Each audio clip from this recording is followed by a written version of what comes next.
I go by the name of Diamond K. Thank you for joining me. We have a special guest in the building. Glad that he could make it out. My man, Ron Dreamz in the building. Boy, What's Diamond going K, on? what the fuck is happening, man? Hey, I can't complain, man. Yeah, there's Uh, no reason to. I don't feel like hearing it anyway. yeah, I mean, yeah, Yeah, nobody cares it about ain't gonna change the complaints. situation anyway. Yeah. Right. So what's going on with you? Man, I'm a little blown because we just had this, you know what I'm saying? We just had this little technical difficulty, not even technical difficulty. My stupid ass went to the, you know what I'm saying, the building next door and I seen the gate was locked. So I'm like, damn, Diamond K not here. So I've been here since 7 o'clock. We were supposed to go at 7 o'clock. It's damn near 8 o'clock. And I just want to apologize, man. That was a Oh, Diamond K fault. That's my fault. it's Stupid all ass. good. It's all Stop getting good. high. You fucking know where you going. Yeah. Appreciate you for having me, big dog. Hey, that's all. It's all good. I want to talk about in the meantime. Yeah, let's get to it. And some other stuff. Yeah. But I get before we get into the current situation, let's talk a Mm. little bit about the past. Yeah. Did you grow up wanting to be a rapper? Um. Yeah. If it wasn't a rapper or a musician, it was always entertainment. I feel like that was in my blood. I feel like I was the class clown in school. I was the one that mimicked and mocked people in the house and reenact stuff and everybody laughed. So I feel like that was always in me. Basketball was my first love. I was horrible at it, but I just loved it so much. And I remember for like a year straight, rain, sleet, snow, I'd be out playing basketball outside.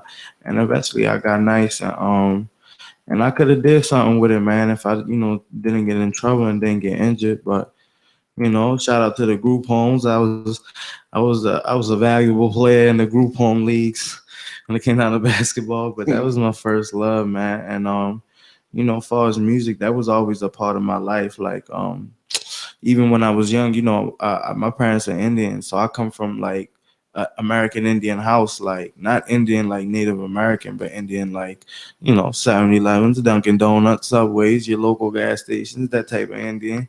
And when they watch movies and shit, and when I watched them, like when I was younger, it was 3 hour movies, but like 2 hours. 2 hours of the movie would be like dialogue, action, the actual movie, and then the other half would be like songs that go to the soundtrack to the album, but they perform it like a musical throughout the movie. Okay. Goes with the story, whatever.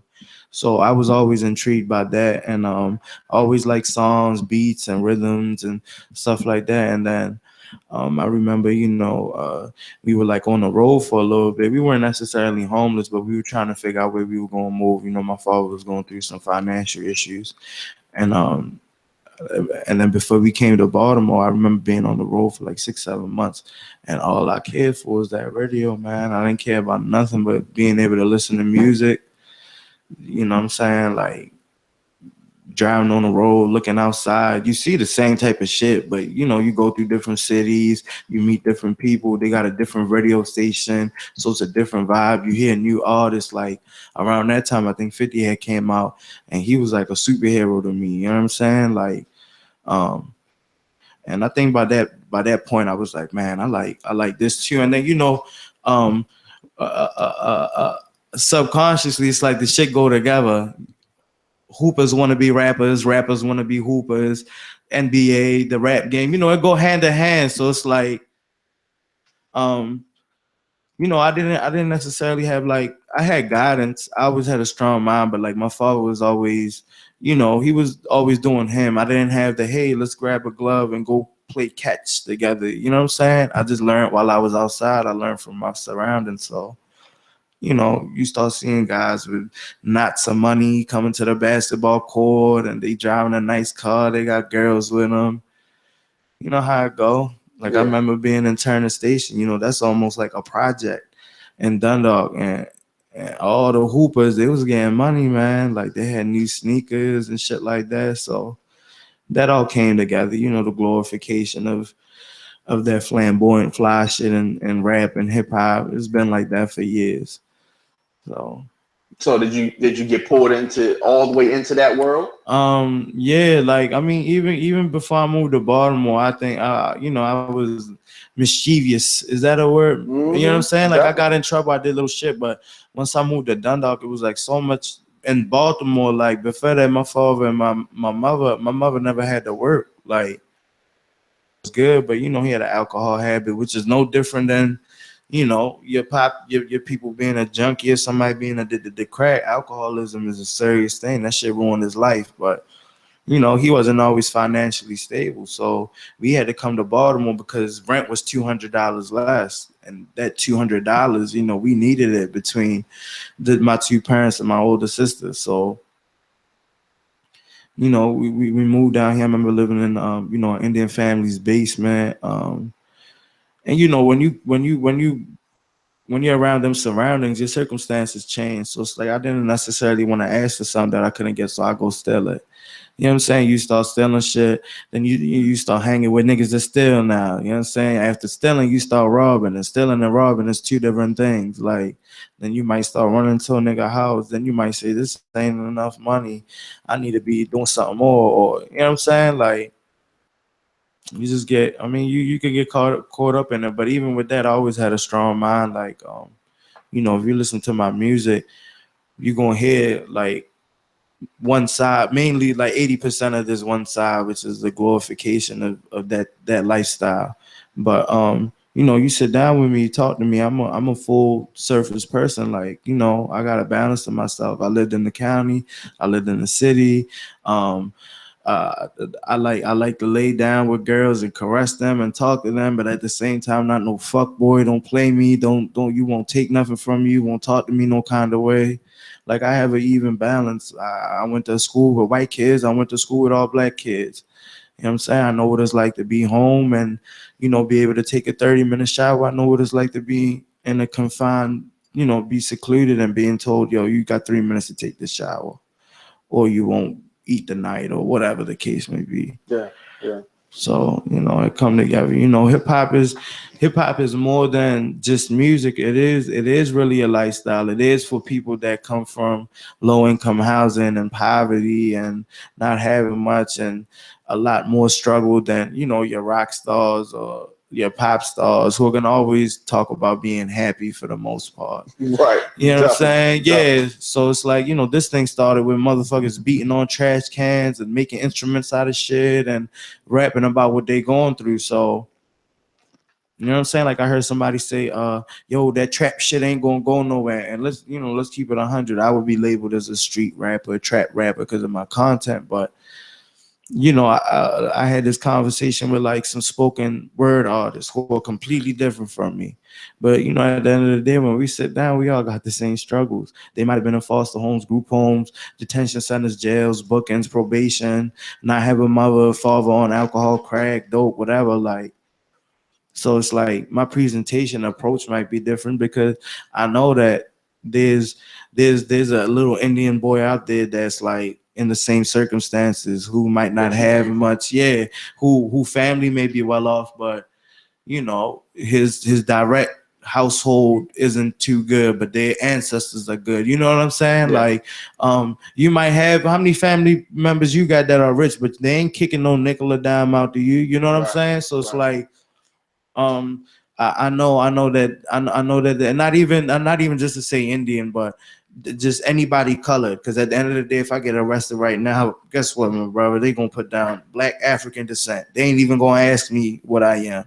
It might be because I talk, I dress, I got tattoos, I got grill in my mouth, whatever. But it's people out there that I know that when they in the house, they arrogant, they cocky, they feel themselves. But when they come outside, because the other people, other alpha males or alpha women, they might bring them down and make them feel like, yo, I'm not the hottest, or I don't dress the best.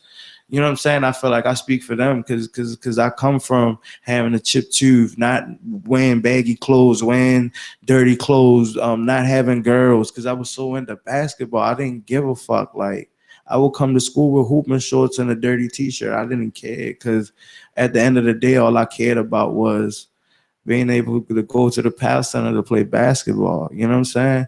And with music, it's like that's all I care about now is to get that ooh and that ah out of you, or now as I get older, I want to see emotion. I want you to say, dog, that made me cry, dog. I remember that story.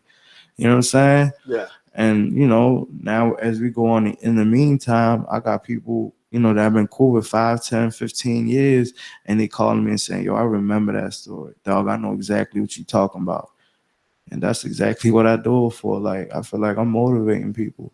I don't care if I got 18 downloads on my Spinrilla. But guess what? I'm out here. I just had 300 CDs. We sold the fuck out. I'm giving them away. Some people giving me money. I had somebody give me $40 for the last project, Last Night's Dream. Go get that too.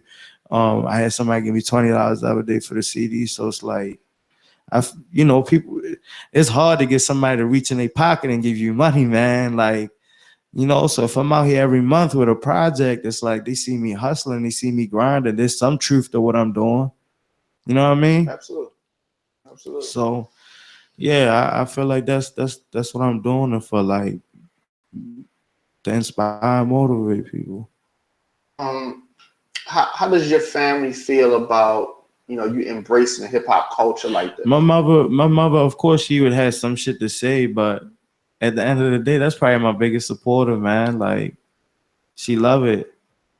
Long as I'm not out in the streets doing what I'm doing or whatever, and I'm doing something constructive, she don't care, yo. Yeah. Like, when I first got, and let's get this straight, man. A lot of you niggas is running around here, ain't got no paperwork for your label, your brand, your artist name, whatever. Everything of mine is official. You know what I'm saying? Dreams and Visions is my company. Shout out my partner, Rashad and Iverson. That's all company. You know what I'm saying? We pay taxes. We do the whole nine. We do renewals every year for the LLC. Like, yeah. Thank you. I appreciate it, my brother. Like, you know what I'm saying? Everybody don't know that. Yeah, I'm a business. I'm a brand. I'm a business. I'm all that, and that makes her proud. At the end of the day, she rather have me work hard and struggle and make a little bit of money than taking the easy way out, which may not be the easy way out, because that may be your only option, not your only option, but your only option to make that amount of money. Because you know what I'm saying, like, I don't know about other niggas, but yo, I'm 25 and I got people to take care of. I got a family to take care of. I don't got a wife or a girl or kids, but I got a niece, I got a nephew, I got God family. My mother and my father, they both are older. They don't work. My pops just lost a leg. My sister going through some stuff right now. I'm ready to move them up to New York. Like, you know what I'm saying? I'm a full person, dog. I'm not living no fake facade lifestyle. Do I smoke, drink, turn up, party? Of course. I love it. I need to have drugs. I need to, you know what I'm saying? That's my way to cope. But at the end of the day, I'm happy. You always see me smiling. I'd rather be able to dress decently, drive a decent car, but be able to take care of my obligations and my responsibilities. You know what I'm saying? Rather than be out here with, your favorite shoes, whatever the fuck it is, we make it look good. This is a $15, $20 shirt. I make it look good. You know what I'm saying? Yeah. So I don't know. We just talking, Diamond. Throw some more I questions at me. I like that. I like talking. that. I like that. Now, as far as when you got into the music game and you started putting out your own music, let's talk about that point. I always did music, like, shout out my god brother Miles, I love you, fool. We Diamond, you probably did it. You break the headphone and plug it into the back and use that as a mic to use the other pieces. It's so funny you saying that. You are the first person that's come up here in any interview I've ever done that said that. That's I did that. Man, you could take it back before that and the fake karaoke where you just rap over the song, but you'd have the mic. Right. Then they came out with cell phones and you could have a beat in the back. It's so much, man. Like we done did the whole thing, but like fast forward from that, actually fucking spending money and LLC and branding and paying for this and that. It didn't start till like the end of 2012, beginning of 2013.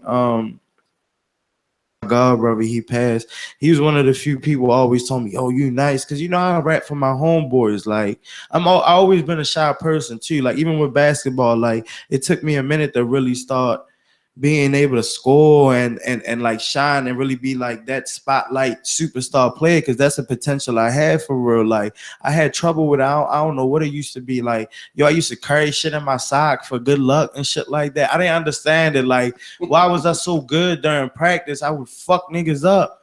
But when there's a crowd, I would like, you know what I'm saying, kind of choke up for real.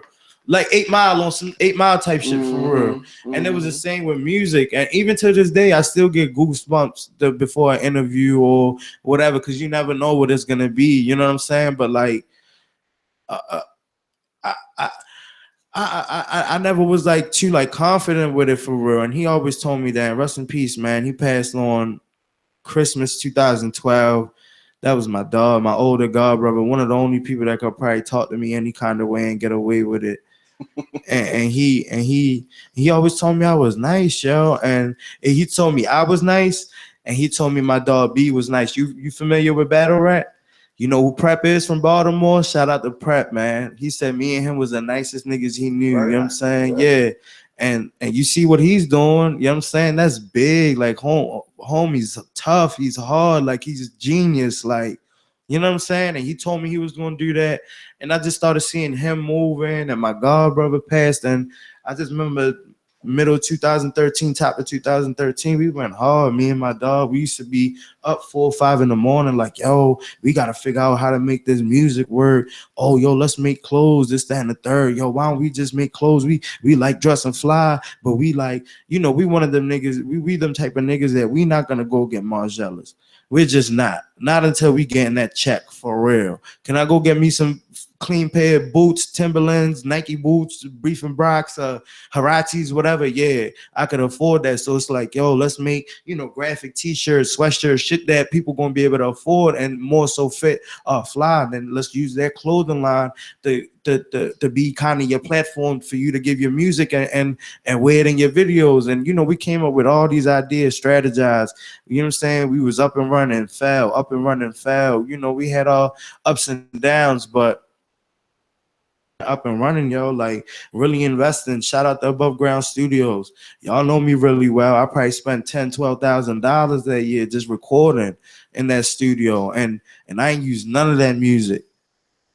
None of that music. 300-400 records. You know what I'm saying? My work ethic is crazy. Like once it start going, it gets to going. Not every song gonna be a hit, but it's like Gucci. You see how Gucci work, you see how Wayne work, like they just come, we just work. So you know what I'm saying? Shout out to Above Grounds. I came through there. I spent probably $10,000-$12,000 in that studio, and I ain't used none of them songs because it wasn't good. You know what I'm saying? We started 2012, 2013. We in 2016, and I'm finally comfortable to say like, yo, I'm out here. Go get my shit. I feel comfortable saying this the hottest shit out. Pick it up. You know what I'm saying? And I'm not into the hype of who I got featured, this, that, and the third. You know what I'm saying? You fuck with me, I fuck with you. You know how I get down. Like, we out here working. So it's been a long time coming from 2012 all the way up to here.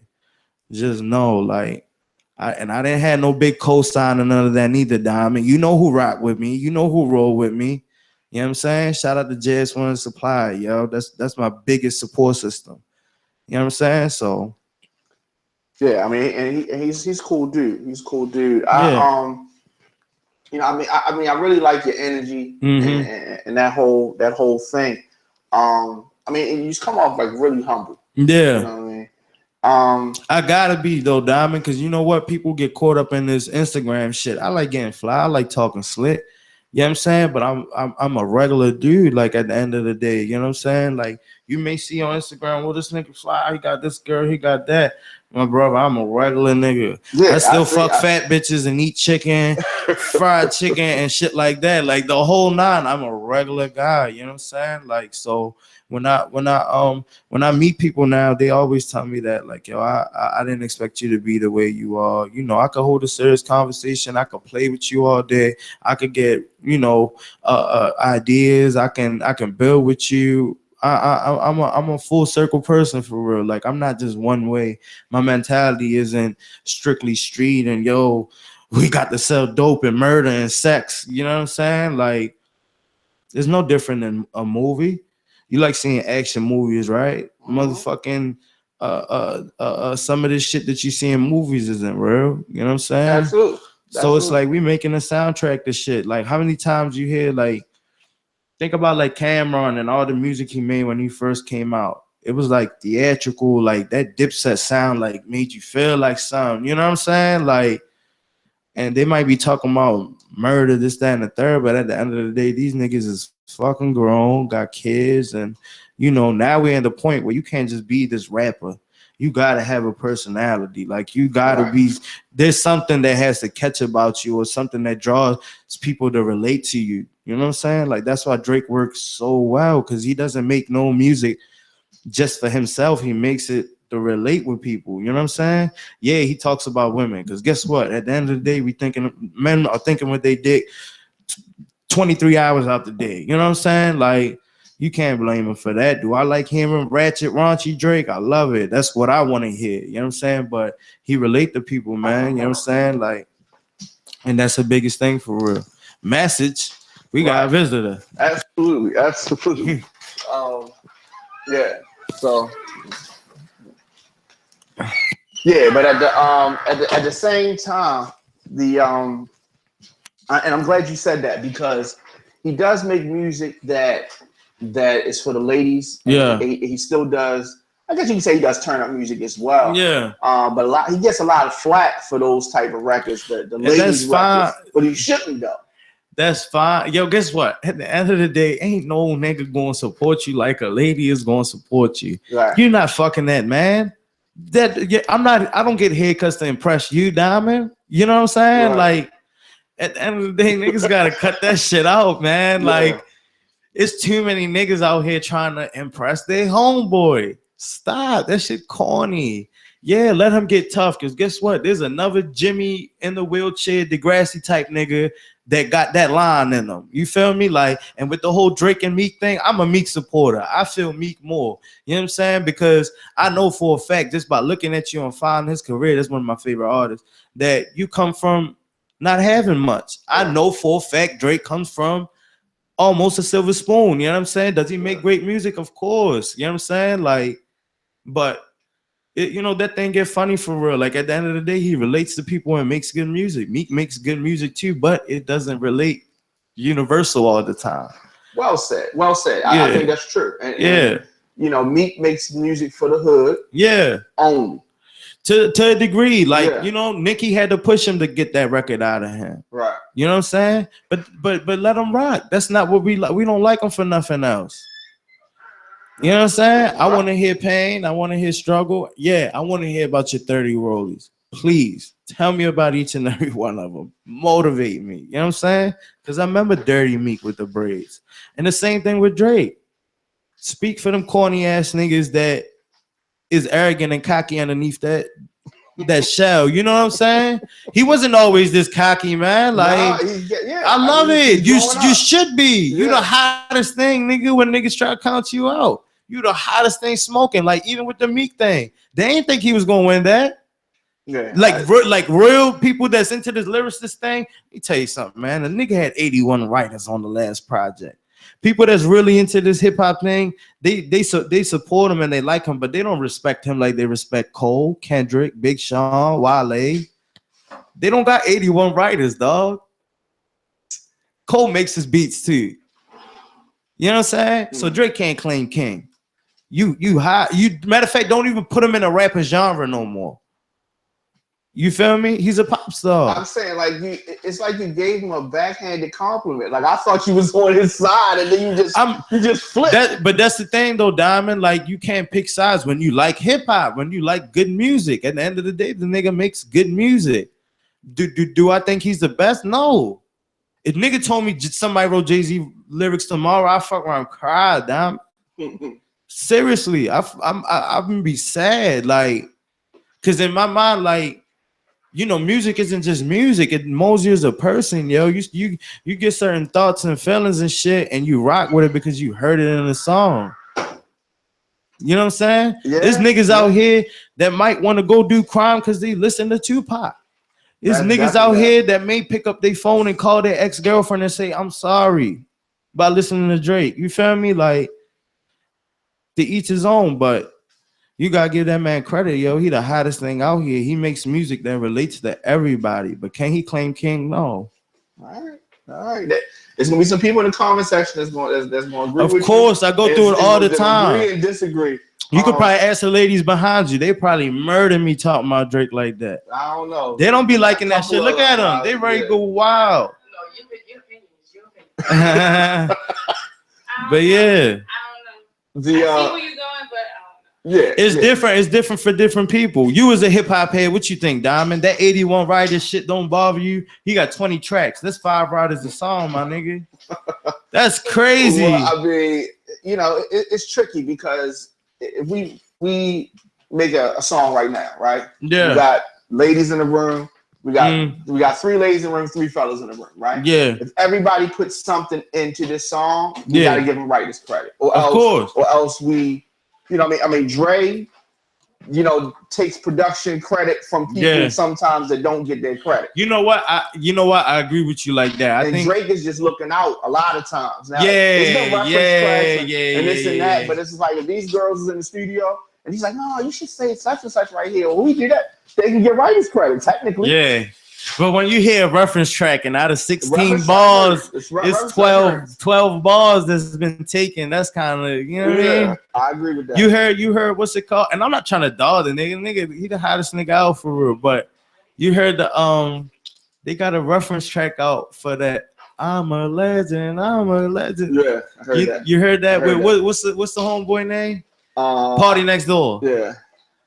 You know, when you hear shit like that, it's like, damn, man, out of 12 songs, we got 6 reference tracks. Like, how much are you really doing? I mean, it's a different game now. You know what I'm saying? So, like, R&B singers usually have reference tracks. And now hip-hop got reference tracks. I'm sure rock and roll has reference tracks. Yeah. So you obviously saying, in the meantime, there's no reference tracks. Fuck no, you crazy? I understand the ideas, this, that, and the third, and I got no problem giving somebody a shout out because half the time my ideas don't come from rappers or artists, they come from regular old people. You feel me? Like, and living life. Like, so you know what I'm saying? Like, I'm not no big time recording artist, but when we get to that point, like, of course, I wouldn't mind breaking bread with somebody. This is about to be a million sales within a month, of course. Like.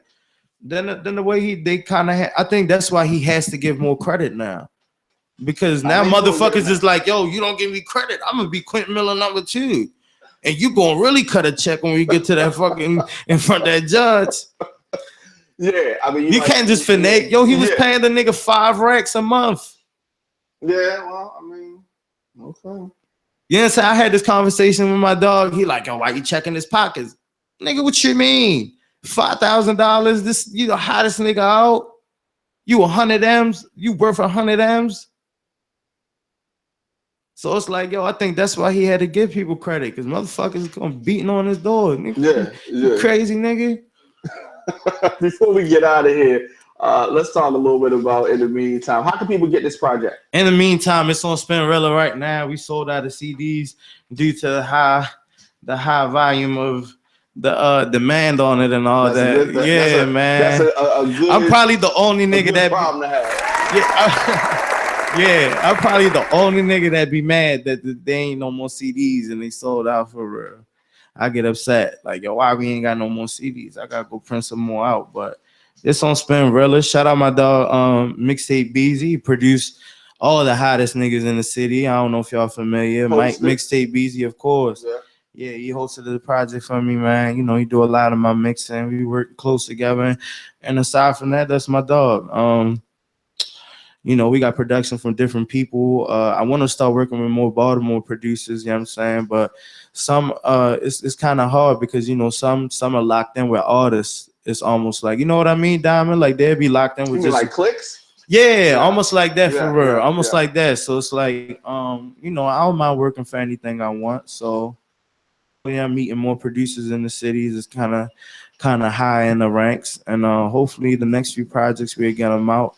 Shout out my dog Filthy Boy Erg. He ready dropped. I've been telling people on interviews I got compilation coming out with him, me and him working together. You know, we gotta start doing shit like that more in the city. Shout out to GGL and FMG. They did that shit. You know, shout out to everybody working in the city. Shout out Damon Blue. You got one, boy. That you got the remix with Wale. Shout out Tate. Looking good out there for the city. Shout out D-Boy just released his shit. Shout out everybody in the city, man. We looking good out here. Stop killing each other. Put the guns down and pick the blunts up. You feel me? Well, so how can people stay in touch with you? Ron Dreamz 410 on everything. Follow me on Snapchat. I'm lit. All exclusive footage on there. Ron Dreamz, RONDREAMZ 410. That's Snapchat, Instagram, and what's the other one? Snapchat, Instagram, and Twitter. And then you can holler at me on Facebook. It's Ron Juan, RON space Juan, JUAN. All right, well said. Definitely thank you for coming through. Yes, sir. I appreciate you, big dog. One time for Ron Dreamz. Appreciate you. I appreciate y'all. You know, we had little technical difficulties. Everybody running late.